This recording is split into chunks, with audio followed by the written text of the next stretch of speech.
Allez, cette question à présent, va-t-on vers une suppression de la déclaration de revenus l'année prochaine? C'est vrai que c'est un des principaux reproches qu'on peut faire au prélèvement à la source, le fait de devoir continuer à remplir sa déclaration de revenus. Mais Gérald Darmanin, le ministre de l'Action et des Comptes Publics, nous dit que, a priori, quasiment, enfin pas pour tout le monde, mais pour certains, cette déclaration, cette obligation serait supprimée dès l'année prochaine. Bonjour Xavier. Bonjour David. Xavier Timbaud, économiste et directeur principal de l'OFCE.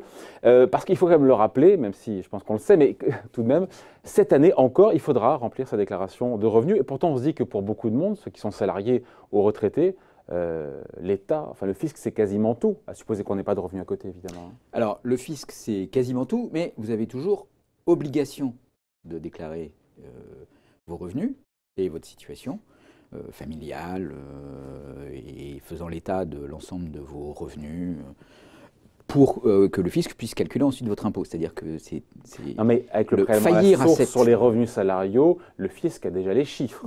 Le fisc a les chiffres, mais à la fin, c'est vous qui déclarez vos revenus. Et donc, si jamais vous avez dissimulé des revenus que le fisc n'aurait pas vus, eh bien, vous ne pouvez pas dire « Ah, ben, le fisc ne les a pas vus, donc j'ai considéré qu'ils n'étaient pas taxés ». Vous avez un devoir, une obligation de déclarer ces revenus. Mais quand on est juste salarié, qu'on a juste des revenus salariaux, il n'y a pas de sujet. Enfin, je veux dire, pour le coup, je comprends que si on a des revenus fonciers, des revenus financiers, les crédits d'impôt, on va en parler de tout ça. Mais si on n'est pas là-dedans. Si on n'est pas là-dedans, malgré tout, pour le moment, le fisc vous demande de déclarer. Et peut-être d'où l'aberration, peut-être que vous n'allez faire que signer ce que le fisc sait déjà, mais en signant, vous dites ben, je suis effectivement en ligne avec ce que vous avez trouvé sur moi et je n'ai rien de plus à déclarer, que ce soit des revenus d'un loyer, des revenus de placement financier, des dons qui m'auraient été faits. Voilà, je n'ai rien de plus à déclarer que ce que vous avez pu collecter sur moi. Donc, alors, le point serait justement de dire, bon, ok, mais pour beaucoup de gens, en fait, cette mais c'est ça qu'il nous dit, le ministre de l'Action et des Comptes Publics, Gérald Darmanin. Il nous dit, dans les cas les plus simples, pour ceux qui n'ont pas de changement de situation, pour 2020, suppression, a priori, on va tout faire pour qu'il y ait suppression de la déclaration de revenus. Donc en fait, on passerait d'une obligation de déclarer à un droit de déclarer, de déclarer qui est accompagné au fait que vous estimez que votre situation a changé et donc que vous devez recevoir, enfin payer moins d'impôts ou recevoir un crédit d'impôt. Et donc à ce moment-là, c'est à vous d'apporter les éléments qui vous permettent de réduire vos impôts ou d'avoir un crédit. Et donc, dans ce cas-là, vous avez le droit de déclarer, mais vous n'êtes pas obligé de le faire. Si vous ne l'avez pas fait, c'est que vous considérez que votre situation de l'année dernière se prolonge et ainsi de suite. Oui, mais pour l'instant, le prélèvement à la source n'a en rien simplifié la déclaration de revenus parce que ça reste encore complexe. Cette année encore, il faut déclarer les éventuels crédits d'impôt dont on peut bénéficier, auxquels on a droit. Il faut attendre ensuite le mois de septembre pour savoir si on peut récupérer, si on doit récupérer, soit fait rembourser ou rendre un delta, un supplément ou pas de crédit d'impôt par rapport aux dépenses réelles, puisque c'est calculé sur l'année de -2. Enfin oui, bonjour la simplicité, quoi, je veux dire. Alors, il y a deux éléments de complexité, ou trois éléments de complexité dans l'impôt sur le revenu tel qu'il est aujourd'hui.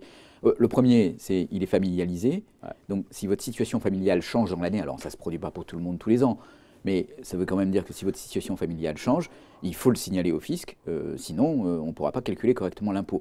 Alors ça peut être vous vous mariez, donc vous bénéficiez du régime conjugal et du quotient conjugal, ou vous divorcez et vous n'en bénéficiez plus. Donc là, dans ce cas-là, il faudra bien le déclarer aux impôts parce que ça serait un moyen de payer moins d'impôts alors que vous êtes divorcé.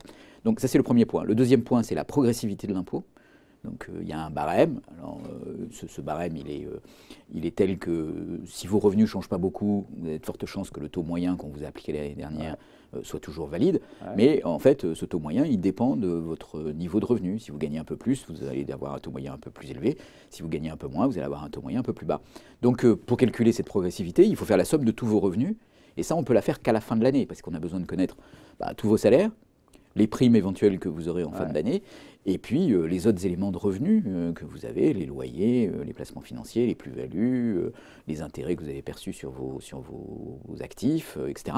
Donc toutes ces choses-là sont additionnées et cumulées pour calculer votre revenu total, et vous appliquez le barème. Et après, on rajoute une couche avec les crédits d'impôt. Et on rajoute une couche avec les crédits d'impôt qui Parce sont... que là, pour le coup... le mécanisme n'est pas simple. Pour simplifier la chose, il faudrait, alors ça on appelle ça la contemporanéisation du crédit d'impôt, parce qu'aujourd'hui, pour le coup, c'est calculé sur les dépenses fiscales, enfin les dépenses qu'on a pu faire sur l'année d'avant, c'est ça? Alors, Ou d'avant-avant? c'est ça le principe. En fait, il y a deux choses. Il y a les crédits d'impôt et les réductions d'impôt, Ouais. qui peuvent avoir des mécanismes plus ou moins complexes. Donc, généralement, les crédits d'impôt, c'est, je sais pas, moi, vous faites des travaux d'économie d'énergie chez vous, donc vous le déclarez au fisc et vous avez droit à 30% de ces travaux, enfin, ça peut être un peu moins ou un peu plus, que vous allez déduire de vos impôts. Ouais. Donc ça, Pareil c'est un pour crédit d'impôt. l'emploi à domicile, d'une babysitter, d'un salarié à domicile. Là, pour le coup, on a aussi le droit à une réduction d'impôt qui est de 50%. Voilà, donc 50% des sommes effectivement payées, c'est-à-dire du salaire chargé. En année quoi d'ailleurs? Alors, pour le crédit d'impôt sur l'emploi à domicile, c'est la même logique pour le moment.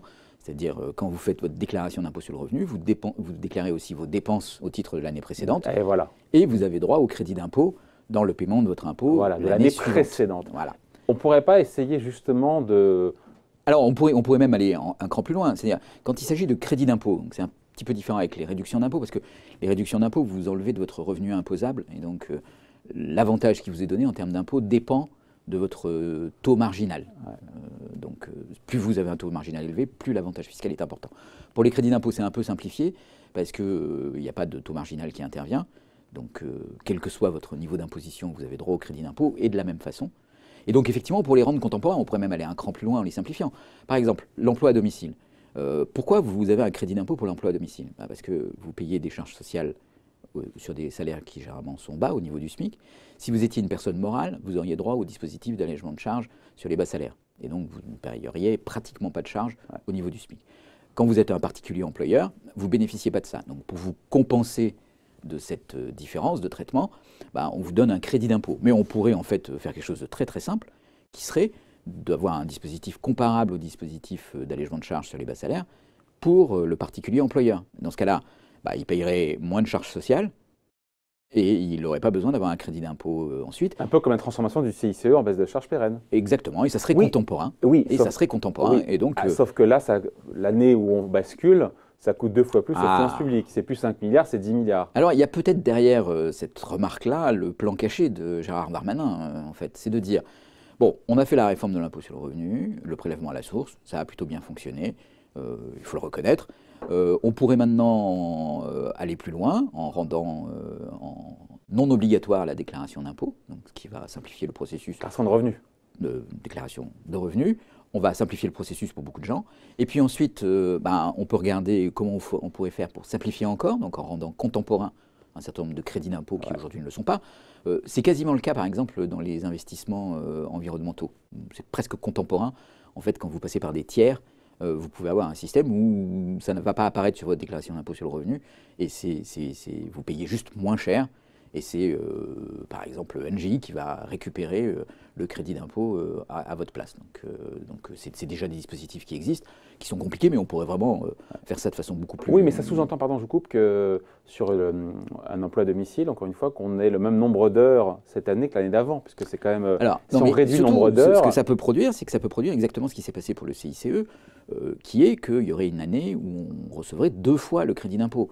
Une fois au titre de ce que vous avez dépensé l'année précédente, et une fois au titre de l'année en cours. l'année contemporaine, l'année en cours, au moment de la réforme. Imaginez qu'on fasse ça l'année de l'élection présidentielle, ou l'année précédant l'élection présidentielle. Ça donnerait un petit coup de pouvoir d'achat aux contribuables français, et ça pourrait les mettre de bonne humeur avant l'élection présidentielle. Donc ça serait un moyen d'opérer, vous voyez, de façon très temporaire, parce que là c'est vraiment très temporaire, une diminution C'est un fusil à un coup, comment dire. Un fusil à un coup.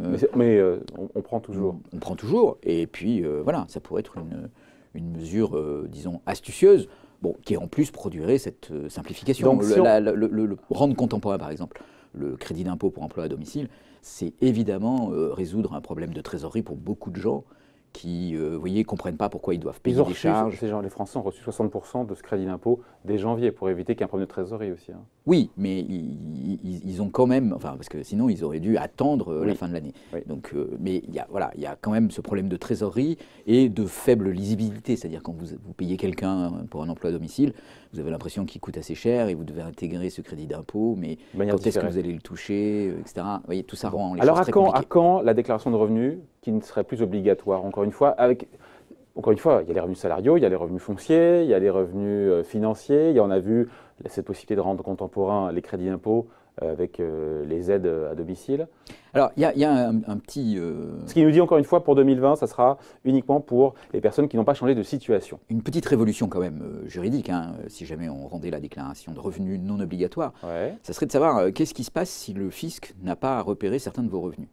Qu'est-ce que vous êtes censé faire? Est-ce que vous avez en déclaratif. une obligation de néanmoins les déclarer, c'est-à-dire de surveiller ce que le fisc a enregistré sur vous et d'être obligé de les déclarer?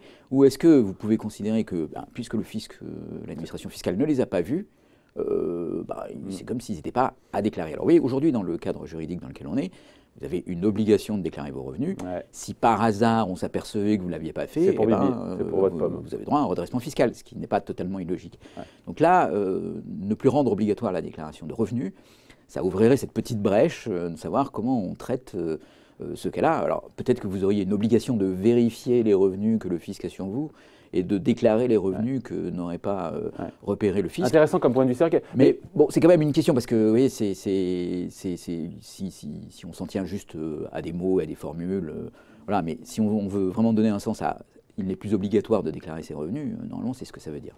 Ouais. Avec encore une fois l'idée qu'il faudra résoudre cette histoire. Mais on finit là-dessus, le fisc, il a accès aux revenus fonciers que vous pouvez toucher éventuellement, aux revenus financiers. Oui, tout ça, il peut très bien avoir accès à toute l'information, tout mettre en commun. Et bien entendu, le fisc a accès à beaucoup d'informations, mais chacun sait qu'il peut y avoir quelques éléments de revenus qui ne vont pas apparaître. Et puis, vous voyez, imaginez que vos parents vous fassent un don. Aujourd'hui, vous êtes tenu de le déclarer. Comment ça se passerait si c'est plus obligatoire? Donc, c'est pas encore fait, hein. Mais on y va tout droit en tout cas pour ça. C'est pas encore fait, ça laisse quand même entrevoir une possibilité d'une simplification très forte de cet impôt sur le revenu, donc c'est pas forcément une mauvaise nouvelle, même si encore une fois, pour aller encore un cran plus loin dans la simplification, il faut questionner la familialisation de l'impôt sur le revenu. L'étape d'après, c'est de regarder cette question de la progressivité. Voilà, il y a encore beaucoup de chemin possible. Bon, voilà, merci en tout cas, merci pour ces explications. Signé Xavier Timbaud, donc économiste et directeur principal de l'OFCE. Merci. Merci David.